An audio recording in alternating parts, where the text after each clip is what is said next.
massive fire erupts in displaced camp in Hodeidah and causes serious damage.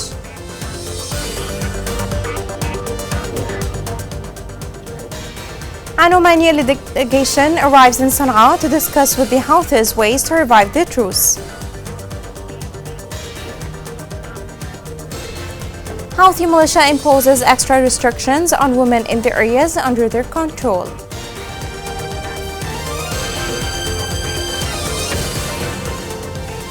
Welcome to Yemen Today TV. This is the English news with me, Rushan Fuad. A fire broke out in the Ata camp for the displaced east of Al Khawkha district, south of Al Hodeidah Governorate.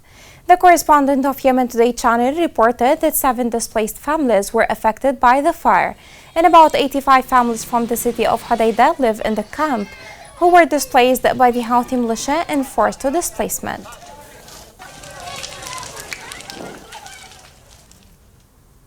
A delegation from Oman arrived in Sana'a to hold talks with high-ranking members of the Houthi rebels on extending the UN-brokered nationwide ceasefire in Yemen. More is in the following report. In a new attempt to reach peace in Yemen, Oman is deploying new effort to prevent the situation from spinning out of control after the end of the United Nations arranged ceasefire last October. Political sources in Yemen said an Omani delegation arrived Wednesday in Sana'a, accompanied by the Houthi negotiating team in Muscat, after talks between the Saudi-led Arab coalition and the internationally recognized Yemeni government on the one hand, and the Iran-backed Houthis on the other, hit a dead end. The sources indicated that Houthi intransigence threatens the fragile truce, which officially ended in early October, as international and United Nations efforts failed to extend the ceasefire. The impasse, which hindered the extension of the truce, came as a result of the Houthis putting forward more prohibitive demands, including the sharing of oil and gas revenues in the areas controlled by the government and the payment of salaries to the group's fighter from the government. The Houthi rebels have also recently escalated their threats in an attempt to put pressure on their adversaries and the international community. Analysts believe the ceasefire was only able to hold until now because of the high degree of self-restraint exercised by the government. In the past few days, Houthi political and military officials have taken turns issuing threats to resume military attacks on the economic interests of the Arab coalition countries, so as to block international shipping waterways in the Red Sea and to disrupt global energy supplies. The European Union affirmed that it will double its efforts to resume and expand the humanitarian truce. The head of the European Union mission to Yemen said the efforts to extend the truce were difficult, especially in light of Houthi instructions and preconditions. The International Committee of the Red Cross said it had visited this year more than 3,400 Yemeni war prisoners detained in both Yemen and Saudi Arabia. More is in the following report. The Red Cross said that it had conducted rare visits to thousands of prisoners on both sides of Yemen's 8-year civil war, a step that could pave the way for an exchange of detainees between the rival parties. The Associated Press member of the Red Cross had seen more than 3,400 individuals to a facility in Saudi Arabia in December and a separate trip to Yemen's capital Sana'a in October. An official said members of the organization had been allowed access to some of the most secret and sensitive places in each country and will be able to inform many detainees' loved ones of their whereabouts. It means the authorities accept our presence and what comes with our presence, which is the capacity to repeat the visits, the fact that we will inform the families. The conflict has become one of the world's worst humanitarian crises, killing more than 150,000 people, according to the Armed Conflict Location and Event Data Project. Neither side had released the number of conflict-related prisoners it holds, but tens of thousands are estimated to have been held over the course of the war, many in harsh conditions. The last mass swap took place in 2020 and overseen by the Red Cross, so more than 1,000 detainees returned home, in what was hailed as a significant step towards peace. According to a 2018 agreement in Stockholm, the warring sides agreed to swap over 15,000 prisoners, though it's unclear how many have so far walked free. The prison visits would bolster confidence-building measures between the two sides of the conflict. but that it was also a sign of hope to those who remain jailed in either side of the war's front lines. The ICRC awaits the close of political negotiations towards the release, transfer and deportation of all conflict-related detainees so they can be reunioned with their families after years of separation. The ICRC, as the Red Cross is known internationally, plays an often confidential role to check on prisoners of war and regularly oversees exchanges in conflicts around the world. The group thanked both sides in Yemen for cooperating in allowing access to detainees, but urged them to return to peace talks. The Joint Military and Security Committee visited the 22nd Mechanic Brigade in Tai's Governorate. The military team listened to a detailed review about the conditions of the fighters and the most prominent challenges facing them. The committee praised the heroic sacrifices of the Army personnel in confronting the Houthi project. A number of Houthi militia were killed and others were wounded by government forces fire in the Dala Governorate. A field source stated that the government forces targeted a group of Houthi militia members who were trying to advance towards positions in Maurice's front. The source confirmed that the government forces thwarted the militia's attempt and forced it to retreat after inflicting casualties and destroying 2 vehicles.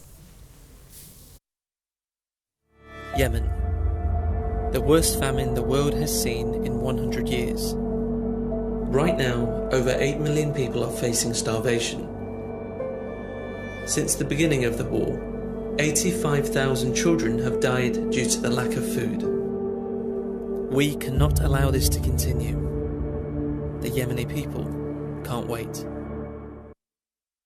In a virtual meeting chaired by President Rashad Al-Alimi, the PLC renewed its commitment to continuing to pay the salaries of employees. The Council stressed the importance of mobilizing all resources and energies to thwart the Houthi terrorist plans, which aim to stop the wheel of economic and service reforms in the liberated governorates. The terrorist Houthi militia began imposing what it called a code of professional conduct on public university employees in the areas under its control. Since Tuesday, the militia launched the application of the code on the University employees amid a state of rejection of this procedure, which the militia resorted to applying it by force and threatened those who refused to sign with penalties, imprisonment, and prosecution. The rebels are adding to those of women in Yemen by imposing more restrictions on them. The following report has more details. Residents and activists claim that the Iran-backed Houthis, who have governed swaths of Yemen since capturing the capital Sana'a in 2014, have increased travel restrictions on women in the last 8 months. Yemeni society, although very conservative, has long allowed for individual liberties. However, this is changing under the Houthi movement, which was created with the goal of establishing a theocracy. The Houthis have tightened restrictions on women traveling without a mahram or a male relative even within the nation. Earlier this year, Houthi police women who call themselves Zainabiyat arrested scores of women for shopping without a male guardian in the northern city of Sada, the movement's heartland. The Iran-backed Houthis banned women from shopping without a mahram, asked women to adhere to Islamic dress codes, and limited women's shopping options in the city. To enforce the restrictions, scores of all-female morality police officers were observed looking for offenders in Sada back in Ramadan, when streets were packed with shoppers. Dozens of unescorted women were temporarily held by the Houthi police. The Houthis have detained scores of women for breaking Islamic dress regulations, prohibited wedding music, and arrested singers and artists who defied the ban. Women are not permitted to go alone after dark in Sada or certain small towns, even in medical crises. Female freedom restrictions, similar to those imposed by the hardline Taliban in Afghanistan, are not part of Yemeni legislation and are imposed arbitrarily by rebel commands. During the summer, the Houthis closed swimming pools, fitness centers, and other enterprises catering primarily to women as part of their efforts to Talibanize Sana'a. However, the campaign is not limited to civilians. Following oppressive limitations on Yemeni female relief workers, the UN Refugee Agency accused authorities in northern Yemen of Talibanization. According to the UNHCR, the imposed restrictions hamper access to the female half of communities. Following 7 years of horrific fighting, the problem has hindered humanitarian relief operations for more than 24 million people in need of assistance. This comprises millions of internally displaced people, as well as 97,000 refugees from other nations who have temporarily relocated to Yemen. The constraints exacerbate already challenging conditions for the millions in need of assistance, at a time when international donors have mostly abandoned Yemen. A number of shoppers were injured by Houthi gunmen in a popular market in the Yemeni capital Sana'a after they refused to pay financial levies. This comes one day after a similar campaign carried out by the militia in the city of Rada in Al Bayda Governorate, killing and injuring 4 citizens.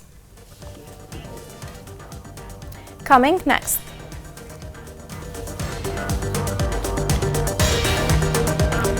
High prices prevent Yemenis from buying winter clothing.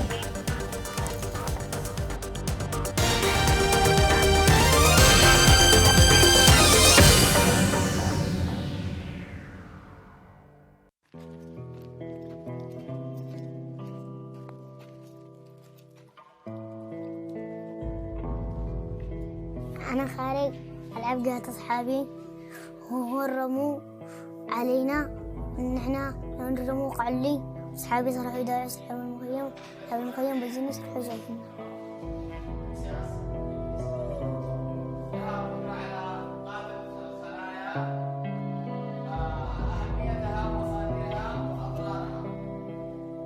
صعب إنه معي شيء رجل ما أقدرش ألعب مع أصحابي أو قد آخر ألعب بالليل. أصلاً الولد ما لعب ما بذنبه أي حاجة، ولما يشوف أصحابه يلعبوا وهو برجل واحدة يتعقد الولد الحركات والزمن. هذا أثر علينا كلنا، الوالد والوالد. كنت عادة نروح المصيف، كنت ألعب كورة وأجري برجلي وألعب مع أصحابي، بعدين أقص صغير والآن ما أقدرش. Welcome back. The International Organization for Migration revealed that more than 40,000 African migrants are stranded in Yemen within dire living conditions. According to the organization, Yemen hosts more than 200,000 African migrants in need of humanitarian assistance. The agriculture sector in Yemen is facing serious challenges that curtails its ability to develop or even reach sufficiency. Adding to these challenges, there are rotten seeds that threaten their production. The following report has more details. Farmers in Ma'rib Governorate encounter a slew of issues during each agricultural season, including the high cost of seeds and the difficulty in obtaining them. However, farmers this year were faced with a new challenge: farming the field with sterile seeds. Farmers alleged that they had received bad seeds, which resulted in financial losses due to the expenditures of replowing the land and purchasing new seeds. An organization sent us these seeds. Unfortunately, the harvesting season yielded very fragile plants that perished within a month or two. This caused us to sustain some severe losses. The global food crisis prompted dozens of farmers in Ma'rib Governorate to expand wheat cultivation, with the aim of self-sufficiency and in anticipation of the prolongation of the global food crisis. Most of the farmers got wheat and potato seeds as support from some organizations. However, farmers state that the seeds they received were unable to yield crops. Farmers claim that the issue with seeds this season is complicated and stems from a number of factors, including seasonal changes, climatic instability, and the introduction of new insects through the use of seeds from other governorates. This invasive pests that affect wheat crops also affect other crops like corn and barley.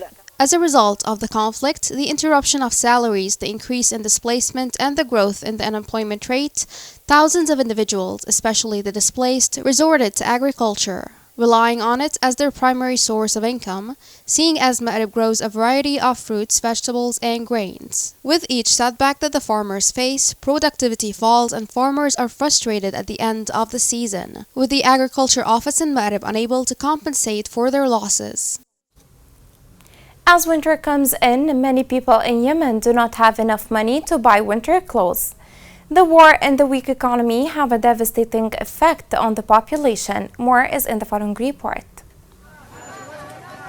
In conjunction with the approaching of the winter season and as the temperature is getting lower, people began to look for heavy and warm clothes to wear. Some of the poor families were used clothes sold in the market, which the salespeople bring from unknown places. Unhealthy clothes, and most of the citizens suffer from itching as a result of wearing them. The weather is severely cold and we cannot afford buying new clothes. The second-hand winter clothes that are sold in the streets from several countries, and they are cheap for people with limited income as a result of war conditions, but they cause skin diseases. There are second-hand coats in the market. We do not know anything about their origin and whether they cause skin diseases because we fear for our children. Yesterday morning, 3 children died at the same time as a result of the cold. Many displaced families are unable to deal with the growing frustration of protracted displacement. The ongoing conflict has caused household savings to decline, and healthcare services have stopped. Displaced people in tents and huts are dying from severe cold. Another problem is the lack of food, medicine and winter clothes. We appeal to international organizations to help people in this camp.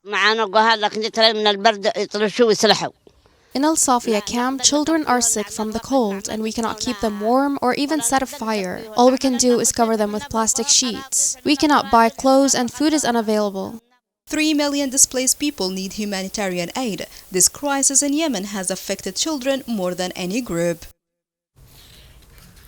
A joint cooperation agreement was signed in the UAE capital, Abu Dhabi, between the Ministry of Electricity and Abu Dhabi Future Energy Company in order to establish a solar power generation plant in Aden. The agreement provides for the establishment of a solar power plant with a capacity of 120 megawatts per hour. Transmission lines and conversion stations distribute eco-friendly energy. Minister of Oil gave direction to increase Hadramaut's allocation of domestic gas during the coming period. This comes in line with the increasing population density in the governorate and its hosting of many displaced families from other governorates.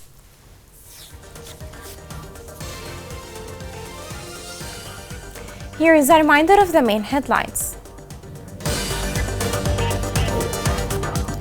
A massive fire erupts in displaced camp in Hodeidah and causes serious damage.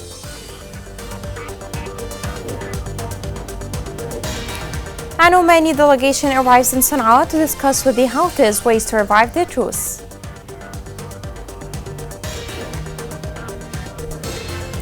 Houthi militia imposes extra restrictions on women in the areas under their control.